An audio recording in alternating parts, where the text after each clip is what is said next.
I shylli i Chelsit, Armando Broja ka ngjallur shqetësime për mirëqenien e tij pasi u shfaq duke qarë me suksesit më të madh të futbollit të arritur nga Shqipëria në ndeshjen e fituar 1-0 në Andorra, e cila na çon në play-offin e botrorit 2026.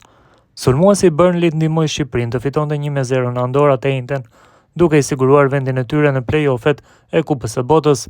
Kështu shkruan gazeta britanike The Sun, që i ka dedikuar një artikull sulmuesit shqiptar, i cili me sa duket nuk po kalon një periudhë të mirë. Shqipëria, e cila pret fituese në Angli në ndeshjen e tyre të fundit në grupin K të dielën, nuk ka arritur kurrë në finalet e një Kupe Bote. Broja, i lindur në Slow, e nisi ndeshjen por u zvendësua në fillim të pjesës së dytë, duke mbyllur ndeshjen pa gola. U desh një gol në minutën e 67 nga Cristian Aslani i Torinos për të thyer rezistencën e Andorrës së vogël, shkruan media britanike.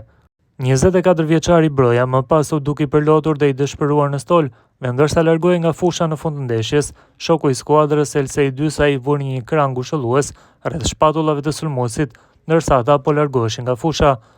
Broja ishte vetmi lojtari i Shqipërisë që nuk ju bashkua festimeve të ekipit pas ndeshjes me kryetarin e Federatës Kombëtare të Futbollit Armando Duka.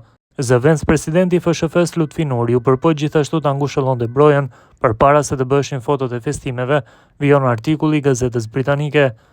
Kujtojmë se Burnley pagoi Chelsit 25 milion euro për sulmuesin këtë verë, por ai ende nuk ka shënuar në 7 paraqitje të luajtur për The Clarets.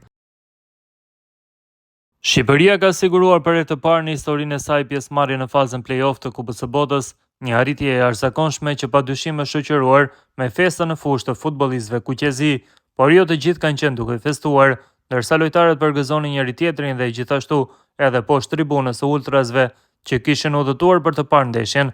Armando Broja nuk mori pjesë në festë. Lojtari ishte dukshëm i zhgënjur për paraqitjen e tij në këtë ndeshje dhe u shfaq i përlotur ndërsa të tjerët festonin.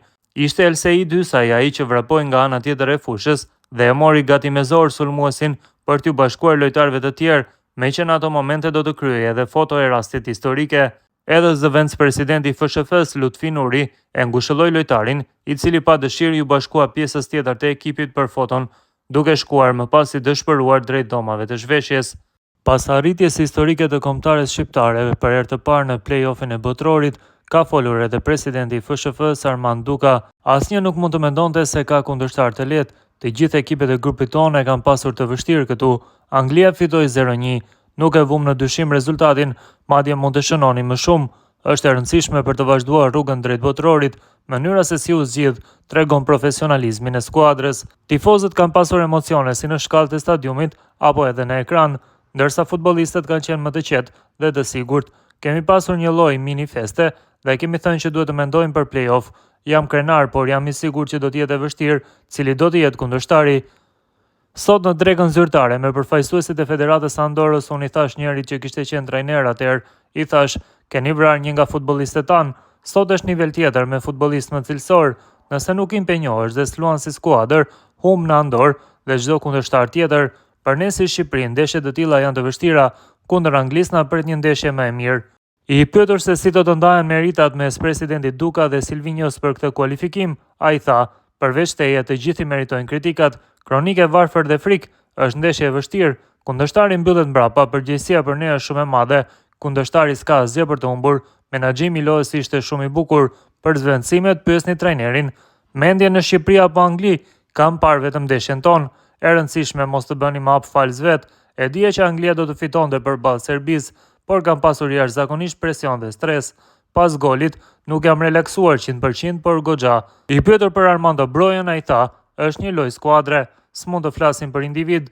Ai s'ka qenë i kënaqur me veten e tij, por unë kam qenë me të gjithë skuadrën, uri me të gjithëve, tha Duka.